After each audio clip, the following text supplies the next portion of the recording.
আল্লাহ পাক এটাও বলেছেন ওয়ালাকাদ যারানা লিজাহান্নামা কাসীরাম মিনাল জিন্নি ওয়াল ইনস, প্রচুর জিন আর মানুষকে দিয়ে আল্লাহ পাক জাহান্নাম পূর্ণ করবেন, হাজারে প্রায় 999 জনকে দিয়ে।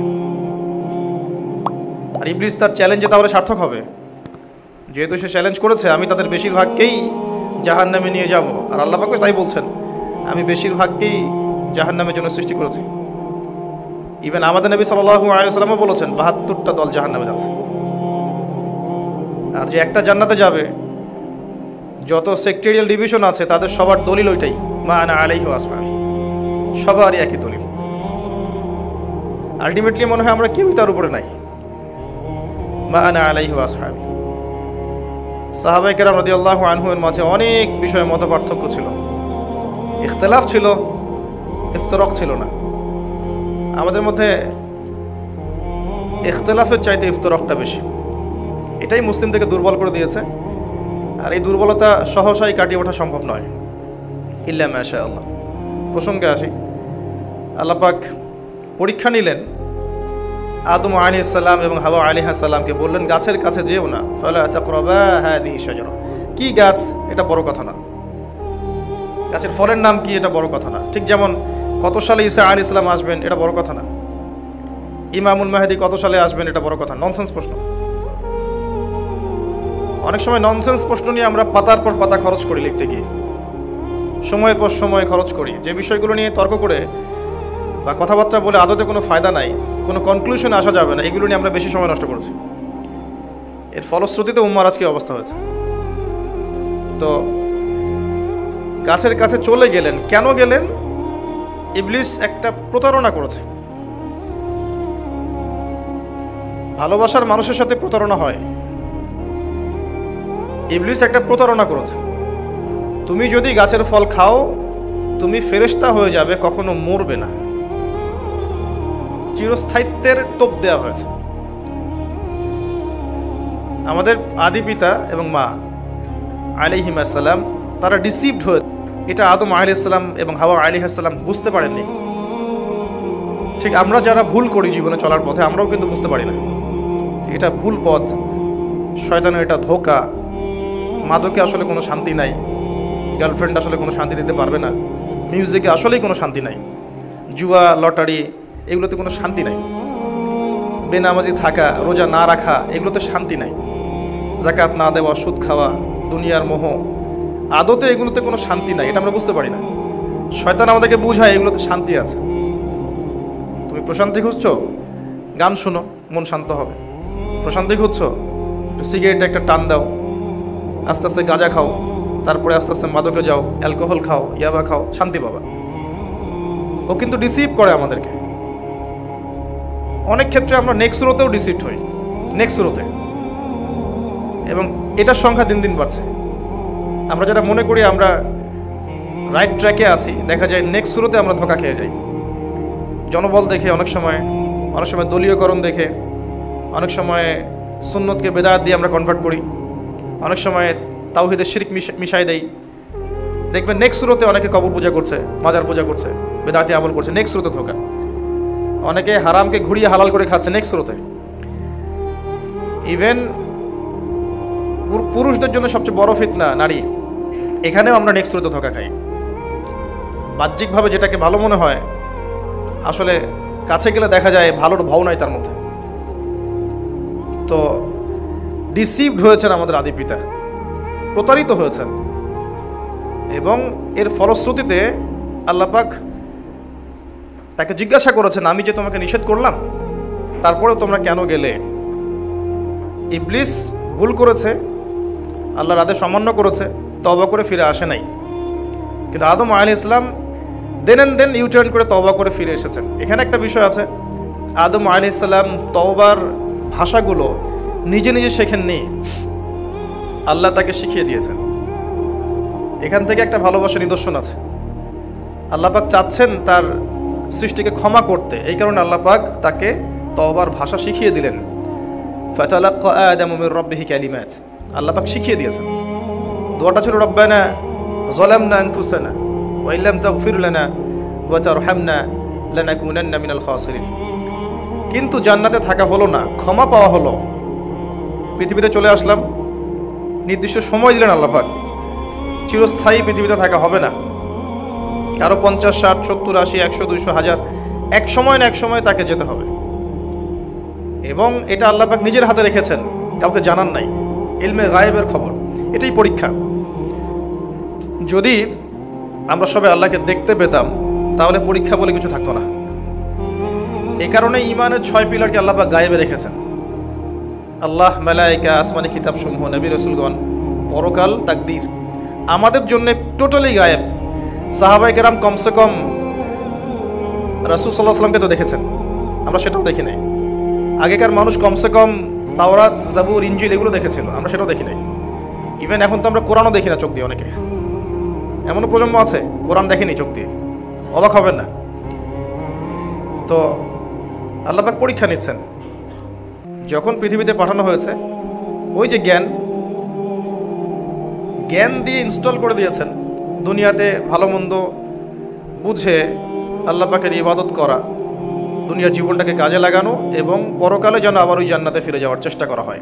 এই জন্যই এটাই সূরা বাকারার 39 এবং 40 নম্বর আয়াতে আল্লাহ পাক বলেছেন, কুল নাহবিতু মিনহা জামিআ ফাইম্মা ইয়াতিয়ান্নাকুম মিন্নী হুদান ফামান তাবিআ হুদায়া ফালা খাউফুন আলাইহিম ওয়ালা হুম ইয়াহজানুন ওয়াল্লাযীনা কাফারু ওয়া কাযযাবু বিআয়াতিনা উলাইকা আসহাবুন নার হুম ফিহা খালিদুন। সহজ সরল দর্শন দিয়েছেন আল্লাহ সুবহানাহু ওয়া তাআলা। পৃথিবীতে যাচ্ছ যাও, পৃথিবীতে চিরস্থায়ী থাকতে পারবে না। আমার পক্ষ থেকে হেদায়েত আসবে প্রত্যেক যুগে যুগে, কালে কালে নবী রাসূলগণ আসবেন, আসমানি কিতাব আসবে। তোমরা যারা আমার কথা মেনে চলবে, আমার বাধ্য হয়ে চলবে, আবার সেই জান্নাতে ফিরে আসবে ইনশাআল্লাহ যেখান থেকে চলে গেছো। ওয়ালা খাউফুন আলাইহিম ওয়ালা হুম ইয়াহজানুন। ভালোবাসা নিদর্শন। কারণ আল্লাহ পাক চান না যে আমরা জাহান্নামে যাই। এরপরেও যখন বেশিরভাগ মানুষ জাহান্নামে যাবে, সূরা আরাফের 179 নম্বর আয়াতের মতো, নিঃসন্দেহে কিছু কারণ থাকবে তার পিছনে।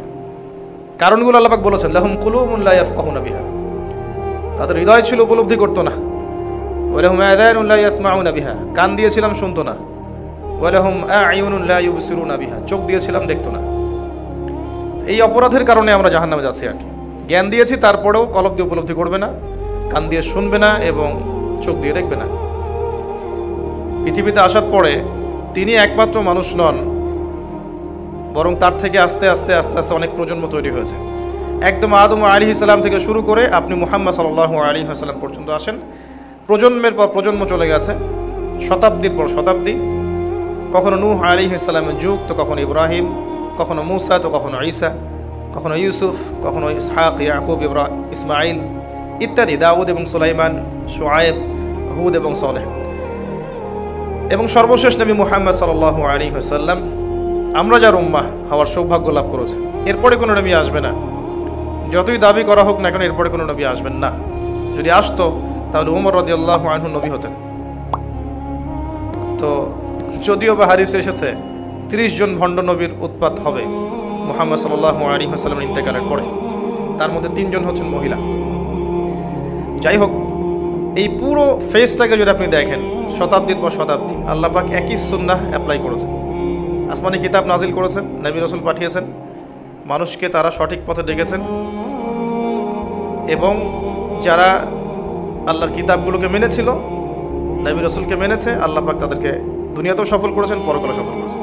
যারাই মানে নাই, আল্লাহ পাক দুনিয়াতেও শাস্তি দিয়েছেন, পরকালেও দিবেন ইনশাআল্লাহ। এই সুন্নতের কোনো ব্যত্যয় নাই। এখন সাধারণ মানুষ ওই জ্ঞানটা কিভাবে পাবে যেটা আদম আলাইহিস সালামকে দেওয়া হয়েছে সরাসরি আল্লাহর পক্ষ থেকে? আল্লামাল ইনসান মা লাম ইয়ালাম, মানুষকে সেই জ্ঞান শিক্ষা দিয়েছি যা মানুষ জানতো না। তো সাধারণ মানুষের তো সরাসরি যোগাযোগের কোনো মাধ্যম নাই, এই জন্য আল্লাহ পাক নবী রাসূল পাঠিয়েছেন। তো নবী রাসূল সরাসরি যোগাযোগের মাধ্যম।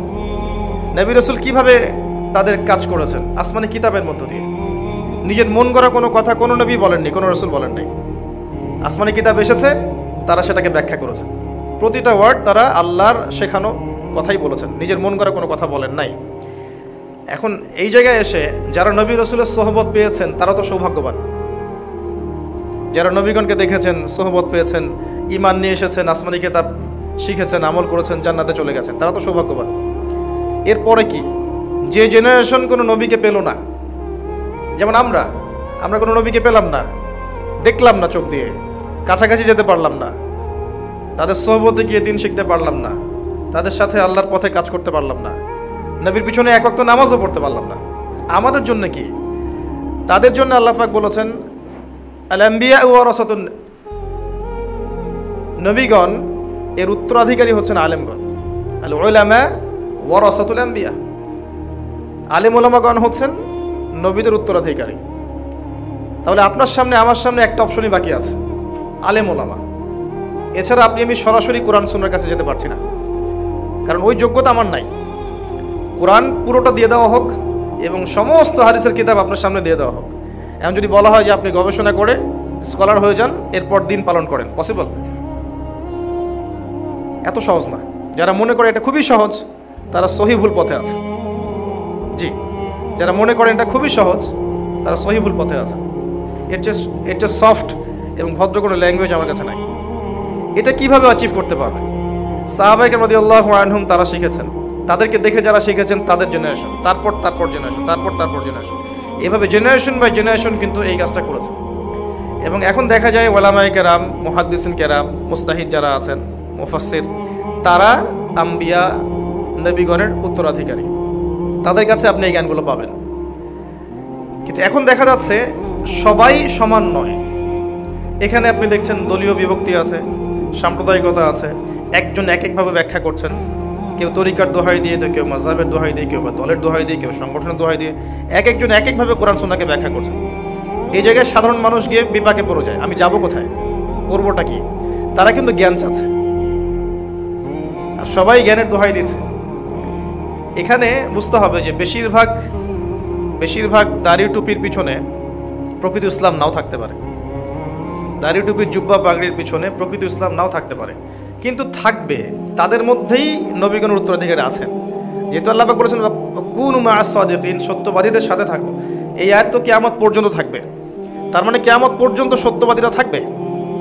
এটা খুঁজে বের করতে হবে, আল্লাহর কাছে দোয়া করতে হবে এবং আপনাকে আপনার বিবেক বুদ্ধিতে যাচাই করতে হবে যে কে বা কারা, কাদের কথা কোরআন সুন্নাহর কাছাকাছি বেশি। এই যুগে আপনি 100% পাবেন না।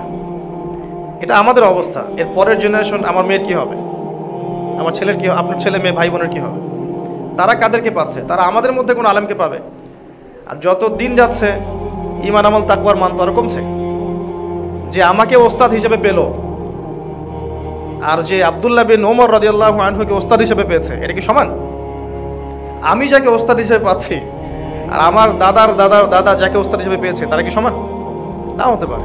যত দিন যাচ্ছে ফিতনা বাড়ছে, প্রত্যেকটা দিকেই ফিতনা বাড়ছে এবং ঈমান ধরে রাখা কঠিন হচ্ছে। এই জায়গায় গিয়ে যদি আল্লাহকে পেতে চাই, জ্ঞান লাগছে আমার। এখন ওলামায়ে কেরামের সোহবতটা ইম্পর্টেন্ট এবং হকপন্থী আলেম ওলামাদেরকে আল্লাহর ওয়াস্তে একটা জায়গায় আসা উচিত, যেখানে আসলে উম্মার খেদমত হবে। এটাও একটা চরম কঠিন সাবজেক্ট, কারণ এটা এমন একটা কথা শয়তান শুনলে তার রাগ উঠে যাবে। এই জন্য দেখা যায় আমরা ইউনাইটেড কোনো প্ল্যাটফর্ম পাইনি। এখন আসেন বাস্তবতায় আসেন, এই জায়গাটা থেকে অন্যদিকে একটু ফোকাস করাচ্ছে। বাস্তবতায় চলে আসেন। বাস্তবতায় এসে আপনি দেখবেন যে আমরা সবাই আলহামদুলিল্লাহ মুসলিম পরিবারে জন্মগ্রহণ করেছি, আল্লাহ পাক সৌভাগ্য দিয়েছেন। কিন্তু আমাদের মধ্যে দেখবেন ম্যাক্সিমাম মানুষ মুসলিম পরিবারে জন্মগ্রহণ করা সত্ত্বেও নামাজ পড়ছে না, যাকাত দিচ্ছে না, হারাম খাচ্ছে নির্দ্বিধায়, সুদ খাচ্ছে, ঘুষ খাচ্ছে, দুর্নীতি করছে নির্দ্বিধায়, কোনো পরোয়া নাই পরকালে, টোটালি বস্তুবাদী, পরকালে কোনো ফিকির নাই। দেখবেন খুব কম মানুষ যাকাত দিবে। প্রোটেস্ট্যান্ট জুমার নামাজ পড়বে, ঈদের নামাজ পড়বে, অকেশনালি ইসলাম ফলো করবে, এভাবেই বেশিরভাগ মানুষের কথা বলছি। ইল্লা মাশাআল্লাহ, এমনও পরিবার আছে যারা পর্দা কখনো ছাড়বে না, হারাম রিজিক কখনো খাবে না, নামাজ না পড়লে পরিবারের সদস্যকে ভাতও দিবে না, এমনও পরিবার আছে।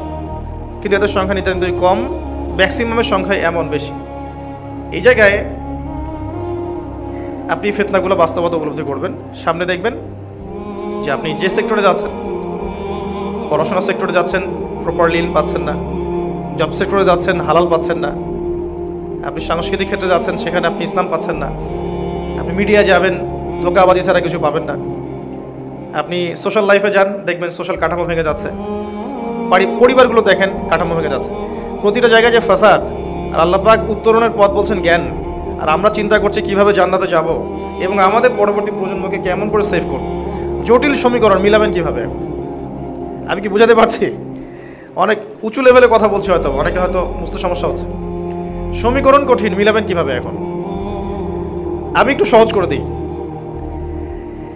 এখন বিশ্ব, ওই পশ্চিমা বিশ্ব, পলিটিক্স, ইকোনমিক্স ইত্যাদি সাবজেক্টগুলো বাদ দেন, এমনি ব্যক্তি জীবনে আসে। নর্মালি আমরা দেখছি বাচ্চা জন্ম হচ্ছে, 5-6 বছর বয়স হচ্ছে, পিতামাতা চায় যে বাচ্চা জান্নাতের পথে হাঁটুক, কিন্তু পিতামাতা জানে না কোন পথে গেলে বাচ্চা জান্নাত পাবে।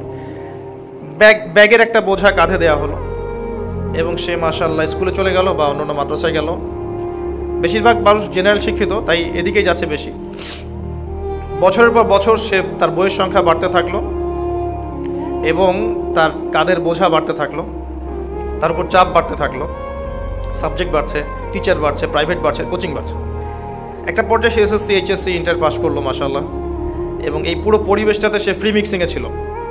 এবং সে আমার মেয়ে এবং পাশে একটা ছেলে, যদিও পাশের ছেলেটা তার জন্য গায়রা মাহরাম, তার সামনে যাওয়া তো দূরের কথা, তার সাথে কথা বলার জন্য জায়েজ নাই। যদি ওই ছেলে কিছু চায়, তা ওই ছেলেকে চাইতে হবে পর্দার আড়াল থেকে, এবং এ যখন অ্যান্সার করবে তাকে কর্কশ ভাষায় উত্তর দিতে হবে। এটা ইসলাম, এটা কোরআন, সূরা আহজাব। আর বাস্তবতা আপনি এটা দেখছেন, ও ফ্রি মিক্সিংয়ে পড়াশোনা করছে। আমি ওকে দিয়ে এক্সাম্পল দিচ্ছি, আমি দোয়া করি এর তাকদীর যেন এমন না হয়, আল্লাহ। তো এরপরে এসএসসি পাস করতে করতে এরা ম্যাচিউরড হয়ে যাবে। ম্যাচিউরড হওয়ার পরে এদের মধ্যে জৈবিক চাহিদা আসবে এবং এরা ভাষায় ইসলাম পাচ্ছে না, সংস্কৃতিতে পাচ্ছে না, এবং হাতের মধ্যে সেলফোন অ্যাভেলেবেল। তারা ইন্টারনেট সেকশন ভ্রমণ করতে পারে, গেমস খেলতে পারে, পর্ন দেখতে পারে এবং ডেটিংও করতে পারে, ফ্রি মিক্সিংয়ে অ্যাফেয়ার করতে পারে। এই সুযোগটা আমরা ওদেরকে করে দিয়েছি, এবং যারা এই সুযোগটা নিয়ে নিচ্ছে এদেরকে আমরা স্মার্ট বলছি, যারা নিচ্ছে না ওদেরকে ব্যাকডেটেড বলছি। তো এক পর্যায়ে দেখা গেল যে এসএসসি, এইচএসসি পাস করতে করতে ইজ্জত এবং সম্মানের কোনো বালাই নাই, বাকি নাই আর কিছু। এরপরে এইচএসসি লেভেলে গিয়েও সে মাশাআল্লাহ ফ্রি মিক্সিংয়ে থাকলো, অনার্স মাস্টার্স এভাবেই করছে, এবং ওকে শেখানো হচ্ছে উপর থেকে যে নিজের পায়ে দাঁড়াতে হবে। এই জন্য সে ওটাকে বেশি ফোকাস করছে। ইসলাম, পর্দা, নামাজ, কালাম এগুলো 4 সাবজেক্ট। এবং এই পুরো সময়টাতে এই যে সিলেবাসে পড়াশোনা করেছে, এই সিলেবাসের মধ্যে ইসলাম ছিল না। এবং সুবহানাল্লাহ, 30 বছর 25 বছর পড়াশোনা করেছে, কিন্তু ওকে 30টা সূরা কেউ শেখায় নাই, হাদিস 30টা কেউ শেখায় নাই, এবং সাহাবীদের নাম সে জানে না, রাসূল সাল্লাল্লাহু আলাইহি ওয়াসাল্লামের জীবনী সে জানে না। কিন্তু আপনি ওই জায়গায় চলে যান, আল্লাহ পাক যেটা বলেছেন, আমার পক্ষ থেকে হেদায়েত আসবে, এটা মেনে চললে জান্নাতে যেতে পারে। এর সাথে এর পুরো সিস্টেমের কি সম্পর্ক? ও পুরো সিস্টেম এটা পেল না। এখন তার বয়স যখন 40-50, তখন তার মধ্যে একটা বুঝ আসছে যে দিনের জন্য কিছু করতে হবে, আমল কিছু করতে হবে। তখন শেষ বয়সে গিয়ে সে ধার্মিক হওয়ার চেষ্টা করছে, কিন্তু তখন সে রিয়েলাইজ করলো, ধার্মিক হয়ে গেলেও রিয়েলাইজ করলো আমার অনেক দেরি হয়ে গেছে। আর এই ধার্মিক হওয়ার সৌভাগ্য আল্লাহ পাক সবাইকে দিচ্ছেন না। যাদেরকে দিচ্ছেন না তারা কখনো ফিরে আসার সুযোগ পেল না, তারা ওই আয়াতের মধ্যে পড়ে গেল, ওয়াল্লাযীনা কাফারু ওয়া কাযযাবু বিআয়াতিনা উলাইকা আসহাবুন নার, বেশিরভাগ জাহান্নামে আছে। বাস্তবতা এমন। আরও সহজ করছি আপনার জন্য, এখনকার জেনারেশন যারা আছে স্কুল, কলেজ, ইউনিভার্সিটি পড়াশোনা করে, আমাদের চেয়ে অনেক বেশি ম্যাচিউরড। ডে বাই ডে আপনি দেখবেন কিশোর গ্যাংয়ের সংখ্যা বাড়ছে, জিনা বাড়বে, ওদের ফ্রি মিক্সিং বাড়ছে, ওরা এগুলোকে কিছু মনে করছে না। এবং ইজ্জত, সম্মান, একটা সম্মানের জিনিস ধরে রাখতে হয়, এই বিষয়টাও নাই ওদের মধ্যে। স্কুলের বাচ্চারা স্মোক করছে, এদের সংখ্যা কিন্তু খুব কম না, পরিসংখ্যানটা অনেক বেশি। একই সাথে আপনি এদের মধ্যে দেখবেন যে ছাত্র জীবনেই বিভিন্ন পলিটিক্যাল দলের সাথে সম্পৃক্ত হয়ে যাবে। এখানে গিয়ে পড়াশোনার চেয়ে ওটাকে বেশি ফোকাস করবে, একটু ক্ষমতার জোর দরকার, আমার একটু টাকা দরকার, আমার একটু মানে দাপট দরকার, আমাকে সবাই কিছু মনে করুক, এই চিন্তাটা মনের মধ্যে এসে যায়। কোনো কোনো ক্ষেত্রে আমি এমনও দেখেছি যে পড়াশোনা খরচ চালাতে গিয়ে বা ভাগ্যের নির্মম পরিহাসে অনেক মেয়ে ইউনিভার্সিটি লেভেলে গিয়ে প্রস্টিটিউট হয়ে গেছে, এমনও হচ্ছে। আমি প্র্যাকটিক্যাল কিছু কথা বলছি, আর কিছু প্র্যাকটিক্যাল কথা শোনেন। আপনি দেখবেন জ্ঞানতাত্ত্বিক এই বিষয়টাতে আপনি দুইটা রাস্তা পেয়ে যাবেন। একদিকে জেনারেল লাইনে মানুষ পড়ছে, আর একদিকে মাদ্রাসা লাইনে মানুষ পড়ছে। মাদ্রাসা লাইনে যারা পড়ছে আলহামদুলিল্লাহ তারা অনেকটা সেফ, যদিও বা মাদ্রাসার সিলেবাসটা এই যুগের সাথে ডিল করার জন্যে 100% এনাফ না। এই কথাটা যদি কেউ মন খারাপ করে থাকেন আমার উপর, আমার কিছু করার নাই, বাট আমি আমার মত প্রকাশের স্বাধীনতা রাখি, এটা দেওয়া উচিত। যেটা যার বুঝ সে বলতে পারে, মানুষ ডিসাইড করবে এটা সত্য না মিথ্যা। আর যখন আমরা কোনো ওপিনিয়ন দিব কখনোই সেটা গ্রহণ করবেন না যতক্ষণ না আপনি কনভিন্সড হচ্ছেন এটা সত্য। এরা এই যুগের ফিতনা থেকে অনেকটা সেফড, বাট এই ক্যারিকুলামটা এই যুগের প্রতিটা বিষয় ডিল করার জন্য এনাফ না, যথেষ্ট না, 100% যথেষ্ট না। এটা যতই অস্বীকার করা হোক না কেন, বাস্তবতায় গিয়ে আমরা এটা রিয়েলাইজ করতে পারি আর কি। আর জেনারেল লাইনে যারা পড়ছি তারা হয়তো ওয়ার্ল্ডকে ডিল করার চেষ্টা করি ঠিকই, কিন্তু সেটাও হয়তো ঠিক মতো করতে পারছি না, কারণ এখানে অনেক করাপশন আছে আর অনেক ফিতনা ফাসাদ আছে। কিন্তু এখানে তারা ইসলামের বালাইটা পাচ্ছে না, যতটুকু পাচ্ছে এটাকে আমরা ইসলাম বলতে পারি না। অনেক সময় আমরা এমনও দেখছি যে মাস্টার্স করে একটা ছেলে অজু করতে জানে না, অজুর ফরজটা জানে না, নামাজের ফরজগুলো জানে না, জাকাত নিসাব বলতে পারে না। এখন রমজান মাস তো দূরের কথা, আরবি কোন মাস সেটা হয়তো বলতে পারবে না। ইসলামের বেসিক জিনিসগুলো, আকিদার বেসিক জিনিসগুলো, 40টা হাদিস, রাসূল সাল্লাল্লাহু আলাইহি ওয়াসাল্লামের জীবনী, কোরআনের তিলাওয়াত জাস্ট তিলাওয়াতের কথা বলেছি, বিশুদ্ধ করে তিলাওয়াত। আমি কিন্তু আরবি ভাষা শেখার কথা বলি নাই, বা কোরআনের তাফসিরের কথা বলি নাই, তর্জমার কথা বলি নাই, অনলি তিলাওয়াত। দেখবেন জেনারেল লাইনে পড়া ম্যাক্সিমাম মানুষ এটা জানে না। এই যে দ্বিমেরুকরণ, এই জায়গায় আপনি কি মনে করছেন আমাদের পরবর্তী প্রজন্মের জন্য? আমাদের বয়স এখন 30 হয়ে গেছে মনে করেন, আপনাদের হয়ে গেছে 35-40। এই যার সময় চলে গেছে গন কেস, এখানে কথা বলে লাভ নাই। আমরা যা পাই নাই সেটা কি পাই নাই, আমরা কোনো ব্যালেন্সড কারিকুলাম পাইনি, আমরা কোনো এই দ্বিমেরুকরণের হারমোনিয়াস কানেকশন আমরা পাইনি। জেনারেল লাইনের সাবজেক্টগুলো এবং ইসলামিক সাবজেক্টগুলোকে একসাথে করে একটা কারিকুলাম এটা আমরা পাই নাই। অনেকে চেষ্টা করেছেন, অনেক মাদ্রাসায় এটা পড়ানোর চেষ্টা করা হয় এবং জেনারেল লাইনেও করানো হয়, কিন্তু তাদের সংখ্যা নিতান্তই কম। সবাই সেই সৌভাগ্য অর্জন করতে পারছে না, সেখানে পড়তে পারছে না। সলিউশন, বেশি থেকে বেশি এমন প্রতিষ্ঠানের দরকার। নট নেসেসারি যে আমার প্রতিষ্ঠান হতে হবে, নট নেসেসারি। আর আমি জানি যে আমি 100% যা চিন্তা করছি বা করা উচিত সেটা আমি করতে পারবো না, এটা আমার পক্ষে সম্ভব না। আমি সলিউশন বলার চেষ্টা করছি, আপনাকে করতে হবে। আপনারা প্রত্যেকে একটা করে প্রতিষ্ঠান করে তোলেন, যেই প্রতিষ্ঠানে এই যে আমার মেয়ের বয়সী মেয়েরা বা ছেলেরা, আপনাদের ছেলে মেয়েরা জাস্ট ফ্রম কেজি 1 বা প্লে থেকে শুরু করে 10 পর্যন্ত, বা একদম শিশু শ্রেণী থেকে শুরু করে দাওরা হাদিস পর্যন্ত যতগুলো ক্লাস থাকে আর কি, প্রত্যেকটা জায়গায় তারা জেনারেল শিক্ষা এবং ইসলামিক শিক্ষা একসাথে পাবে এমন একটা প্রতিষ্ঠান গড়ে তোলেন। এছাড়া কোনো বিকল্প নাই, আপনি বাচ্চাকে বাঁচাতে পারবেন না। আর মেয়ের বাবা আমরা যারা, আমাদের টেনশন আরো বেশি। টেনশন বেশি হওয়ার কারণ আছে, বাচ্চারা এখন সেফ না, যত বেশি ফ্রি মিক্সিং বেড়েছে, জিনা, ধর্ষণ, পরকীয়া বেড়েছে, এগুলো যত বেড়েছে সমকামিতা তত বেড়েছে। সমকামিতার এক পর্যায়ে গিয়ে এখন শুরু হয়েছে চাইল্ড অ্যাবিউজিং, বাচ্চাদেরকে রেপ করা। সুযোগ পেলেই বাচ্চাকে রেপ করে ফেলবে, কার কোলে দিবেন বাচ্চাকে? হ্যাঁ, কারণ ভিতর থেকে মানুষকে পশু বানিয়ে ফেলা হয়েছে পর্নোগ্রাফি দিয়ে। পর্নোগ্রাফির কারণে মানুষ এখন মানুষ নাই, ও কিন্তু পশু হয়ে গেছে, সুযোগ পেলেই সুযোগ নিয়ে নিবে। এখন ওই ছেলে কোথায় যাকে আরশে আজিমের ছায়া দেওয়া হবে, যে বলবে যে আমি আল্লাহকে ভয় করি, আমি জিনা করব না? ওই জেনারেশন কোথায়? নাই।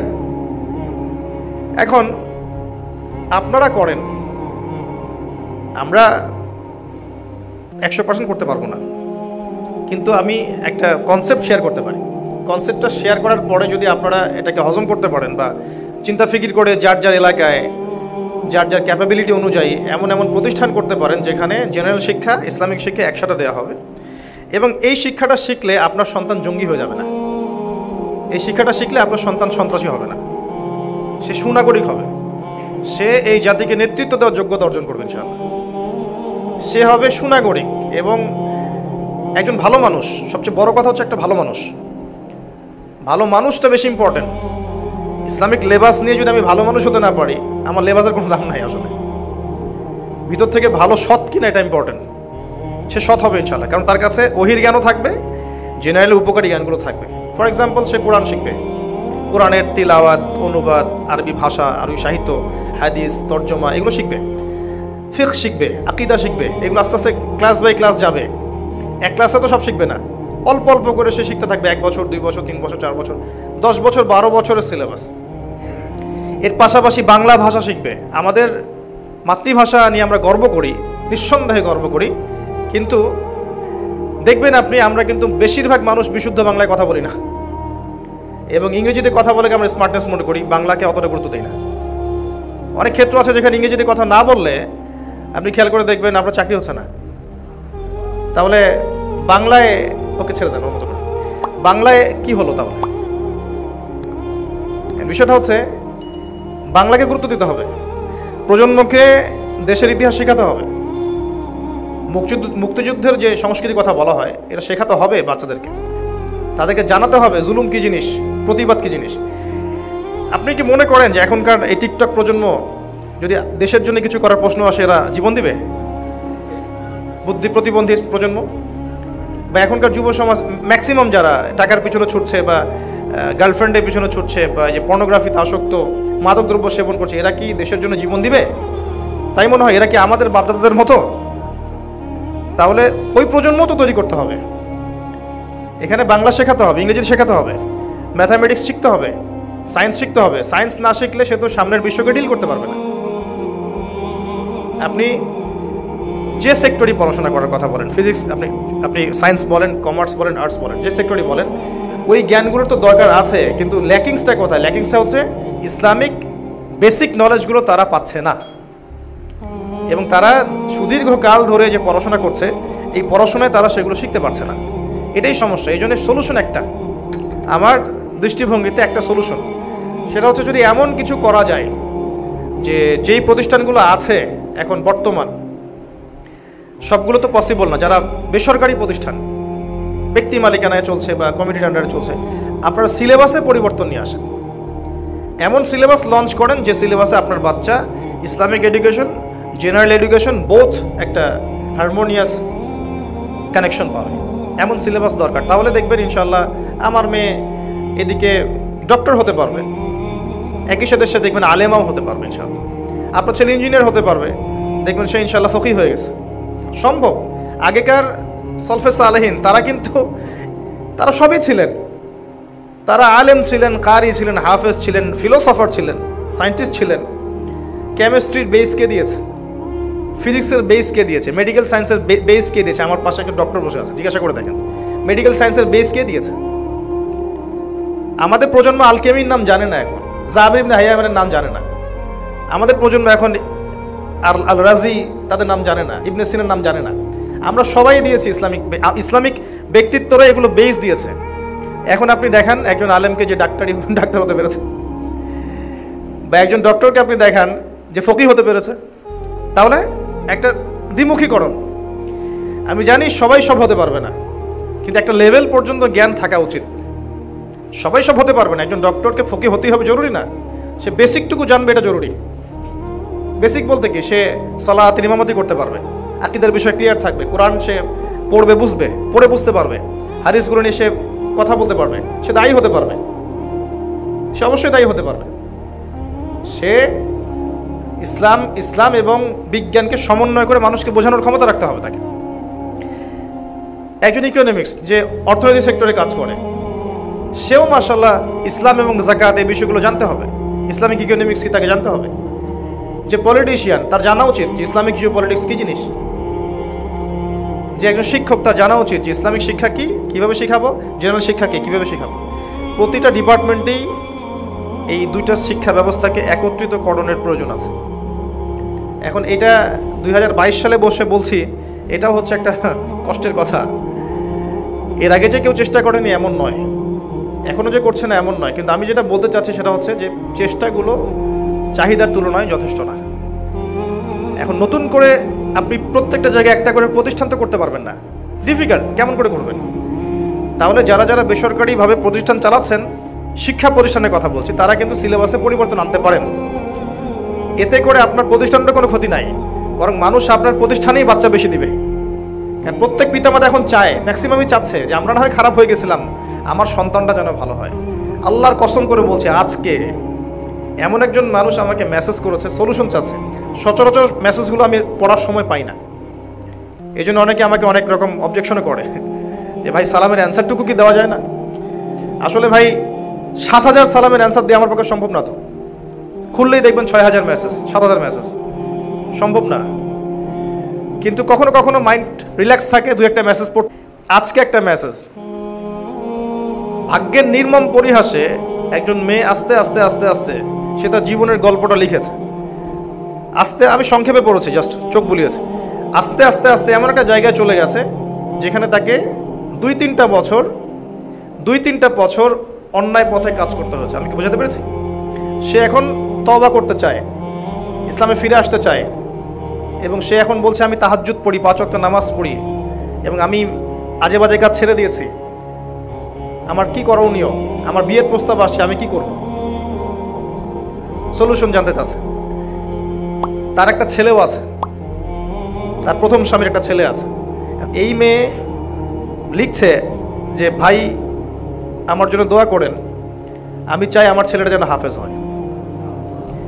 তাহলে কে চাচ্ছে না যে তার সন্তানটা ভালো হোক? আমরা যা করেছি, আমরা যেটা পাইনি, আমাদের বাচ্চাদের জন্য কি ফিকির করছে? অপশন খুব কম আছে। অপশন 1, নতুন নতুন প্রতিষ্ঠান গড়ে তোলেন, যে প্রতিষ্ঠানগুলোতে আপনি উভমুখী শিক্ষাকে একমুখী করতে পারবেন।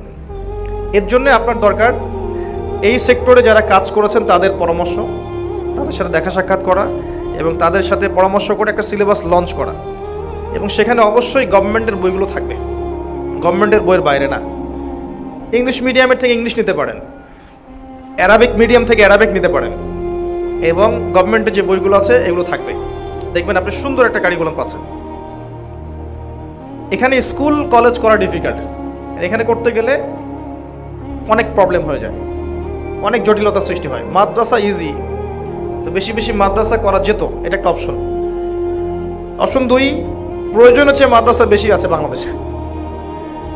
হ্যাঁ, এটা অপশন 2, প্রয়োজনের চেয়ে বেশি আছে। কিন্তু সমস্যা হচ্ছে তাদেরকে এই সিলেবাসগুলা ইমপ্লিমেন্ট করার ব্যাপারে হয়তো কেউ উৎসাহিত করেনি দীর্ঘদিন, বা আমরা করতে পারছি না।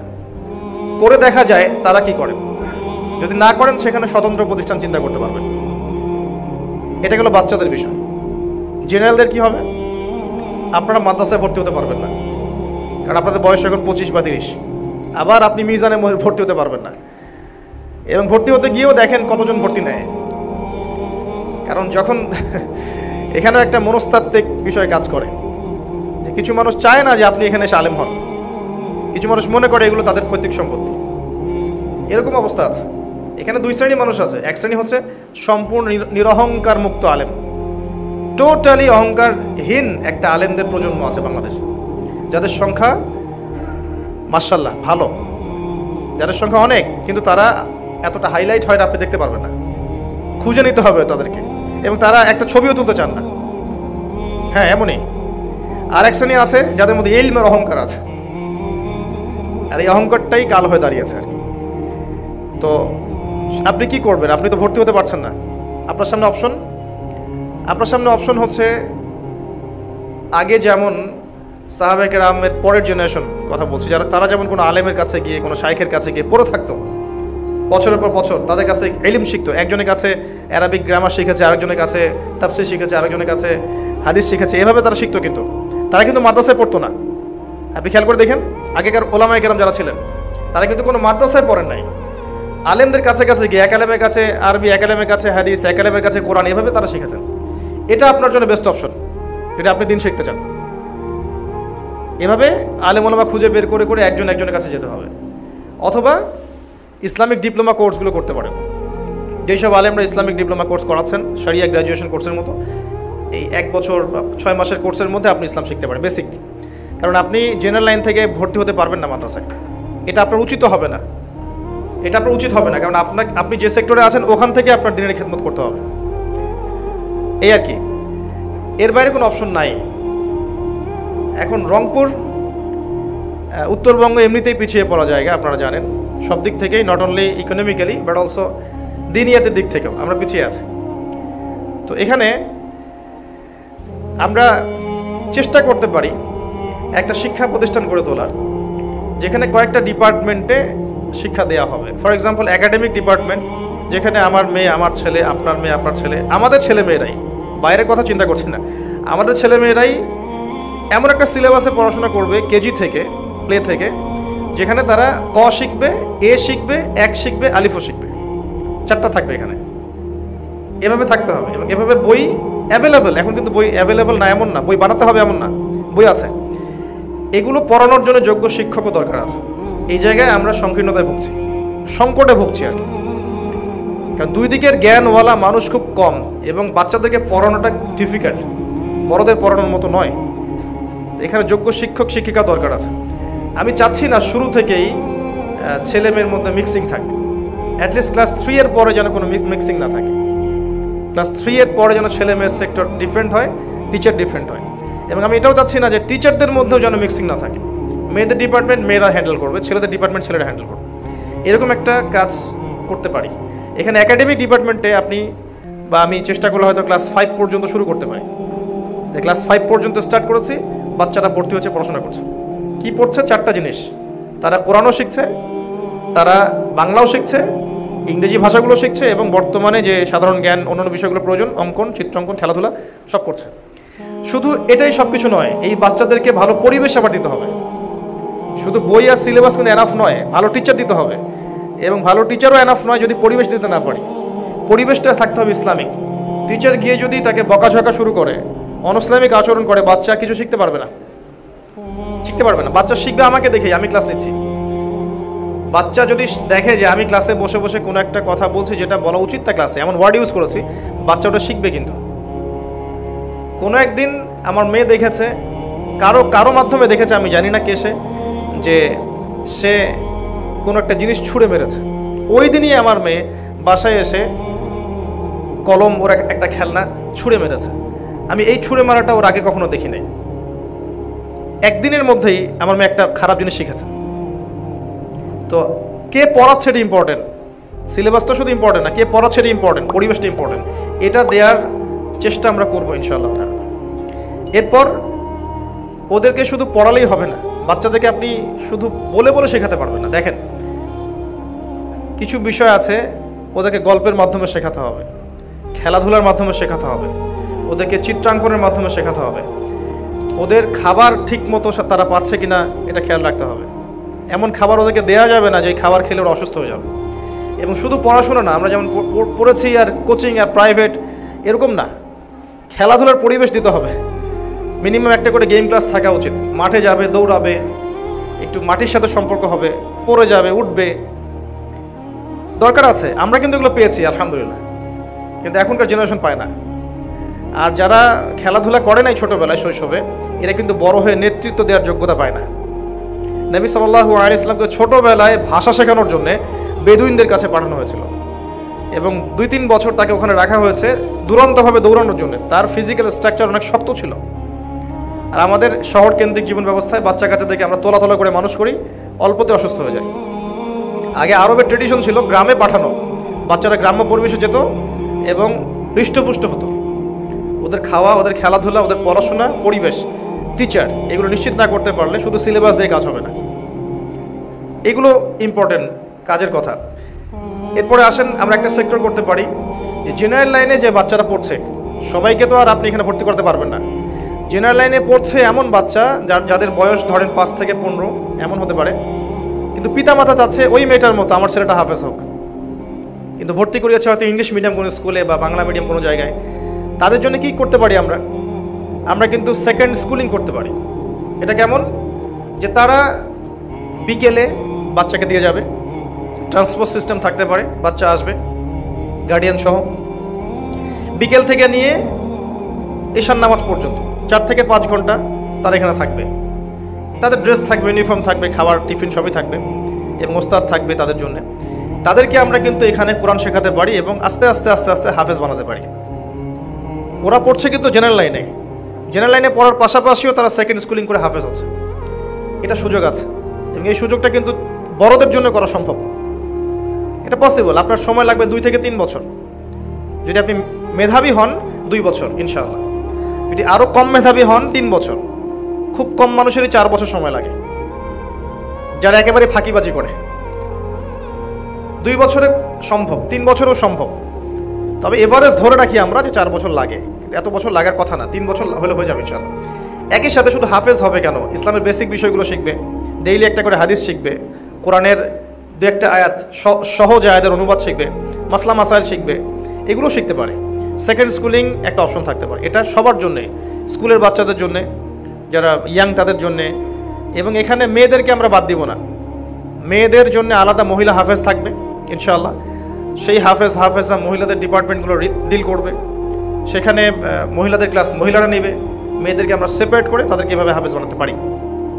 এছাড়াও উন্মুক্ত করে কোরআন শিক্ষার কোর্স থাকতে পারে, সবার জন্য উন্মুক্ত কোরআন শিক্ষার কোর্স, যারা চাকরিজীবী, যারা প্রশাসনে আছে, যারা পলিটিশিয়ান, যারা ইত্যাদি বিভিন্ন সেক্টরে আছে, যারা চায় আমি কোরআন পড়াটা শিখি, অ্যাটলিস্ট কোরআন পড়াটা শিখি, তাদের জন্য ব্যাচ ভিত্তিক করে কোরআন শেখানো সম্ভব। এবং এখন এমন কোর্স আছে যে কোরআন তেলাওয়াত করার পরে আপনি 6 মাসের মধ্যে কোরআনের 70% অর্থ করতে পারবেন ইনশাআল্লাহ। অবাক মনে হচ্ছে? কোরআন তেলাওয়াত করতে জানেন, আপনি কোরআন তেলাওয়াত করা শিখেছেন 3-4 মাসের মধ্যে, এরপরে আপনি 6-7 মাস সময় ব্যয় করলে, সপ্তাহে 3 দিন 4 দিন করে ক্লাস করলে আপনি 6 মাস পরে 70% কোরআনের অর্থ জানতে পারবেন ইনশাআল্লাহ। এমনও কোর্স আছে। শুধু যে ইংরেজির কোর্সগুলো এগিয়েছে তা নয়, অ্যারাবিক কোর্সও এগিয়েছে। Understand Quran and Salah the easy way কোর্সটা দেখেন, ইউটিউবের মধ্যে আছে। মাদানী আরবিক কোর্সটা দেখেন, তারা শেখাচ্ছে, বহির্বিশ্বে এই কোর্সগুলো চলছে। এই কোর্সগুলোকে বাংলায় শেখানো সম্ভব, এই বইগুলো অ্যাভেলেবল হয়ে গেছে, এগুলো পড়ানো যায়। এরও পাশাপাশি আপনি রমজান মাস কেন্দ্রিক কোরআন শিক্ষার কারিকুলাম চালু করা যেতে পারে। আমি বলি, একটা প্রতিষ্ঠান অনেক কিছু করতে পারে, সোশ্যাল ওয়ার্কও করতে পারে। একটা প্রতিষ্ঠানের ব্যানারে আপনি ইফতারের মাহফিল করতে পারবেন ইনশাআল্লাহ, আপনি ইফতার বিতরণ করতে পারবেন, ইফতার বিতরণ প্রজেক্ট করতে পারবেন, আপনি যাকাতও দিতে পারবেন, আপনি চাইলে ট্রি প্ল্যান্টেশন করতে পারবেন, ব্লাড ডোনেটিং ক্লাব করতে পারবেন, অনেক কিছু করা সম্ভব একটা ব্যানার থেকে। ওটাকে দাঁড় করানো দরকার। তো আমার এই একাডেমি যেটার কথা বলা হচ্ছে, এটাই সব কিছু, এখানেই সব আছে, এটাই নিট অ্যান্ড ক্লিন, এমনটা আমি কখনোই বলবো না। আমি শুধু একটা মেসেজ এখান থেকে আজকে দিতে চাবো, সেটা হলো যে যার জায়গায় আছেন সেখান থেকে এমন প্রতিষ্ঠান গড়ে তোলেন, আপনি নিজে গড়ে তোলেন। আমি পরামর্শ দিতে পারবো যে এটা করলে হয়তো বেটার হবে, এটা করলে বেটার হবে না, এই সিলেবাস শেয়ার করতে পারবো, এই বই শেয়ার করতে পারবো। টিচার অন্যান্য বিষয়গুলো আপনি ইন্টারভিউ নিয়ে নেন, নিজের জায়গা থাকলে জায়গা দেন, আপনার টাকা থাকলে কনস্ট্রাকশন করে তোলেন, নাহলে একটা ভাড়ায় প্রতিষ্ঠান চালু করেন, কিছু একটা করেন। এডুকেশন সেক্টরে বেশি কাজ করেন, কারণ এডুকেশন সেক্টরটাই মূল। এডুকেশন সেক্টরে কাজ ঠিকঠাক মতো না হলে বড় বড় স্বপ্ন দেখে আসলে আদতে কোনো লাভ নাই। কারণ যখন আমরা অজ্ঞ থেকে যাব আর আমাদের পরবর্তী প্রজন্মটা অজ্ঞ হয়ে গড়ে উঠবে, তখন আপনি আশা করতে পারেন না যে এদের হাতে ইসলামের পতাকা আসবে।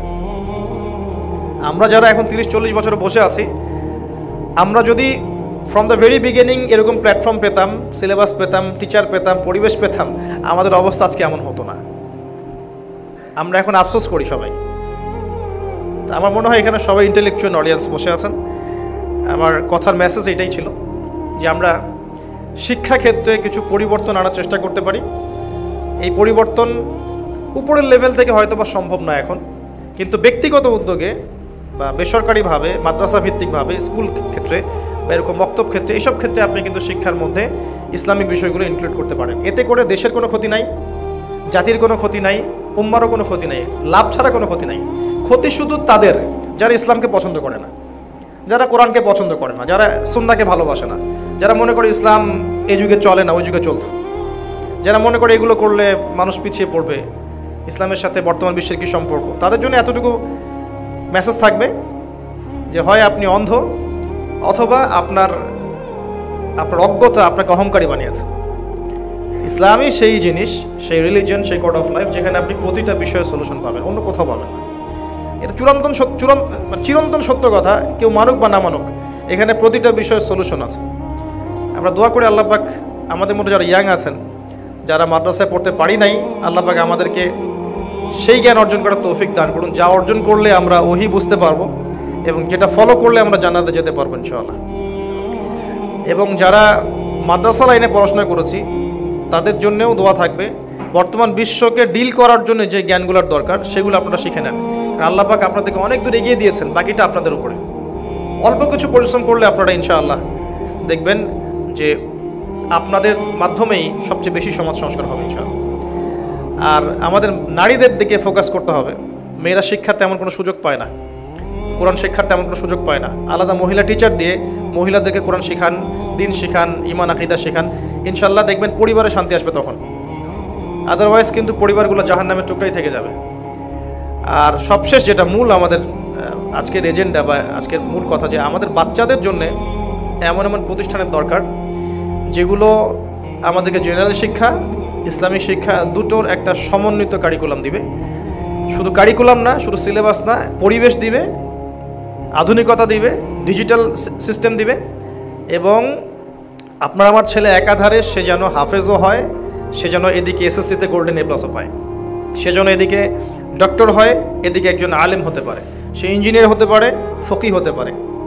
এমনভাবে তৈরি করা সম্ভব আমাদের বাচ্চাদেরকে। আমরা যা করেছি, যা সময় চলে গেছে অ্যাটলিস্ট এখন থেকে শুরু করে যদি আমরা আগামী 10, 20, 30টা বছর এভাবে একটু মেহনত করতে পারতাম বা পারি, আপনি এরপরে গিয়ে একটা জেনারেশন পাবেন। আমরা যখন বসে আছি সবাই একই ব্যাচের, একই বয়সের মোটামুটি, এরকম 30 বছর পর দেখবেন আরেকটা জেনারেশন আসছে যারা আমাদের মতো হবে না আর কি। আল্লাহ পাক আমাদের সবাইকে কথাগুলো বোঝার তৌফিক দান করুন।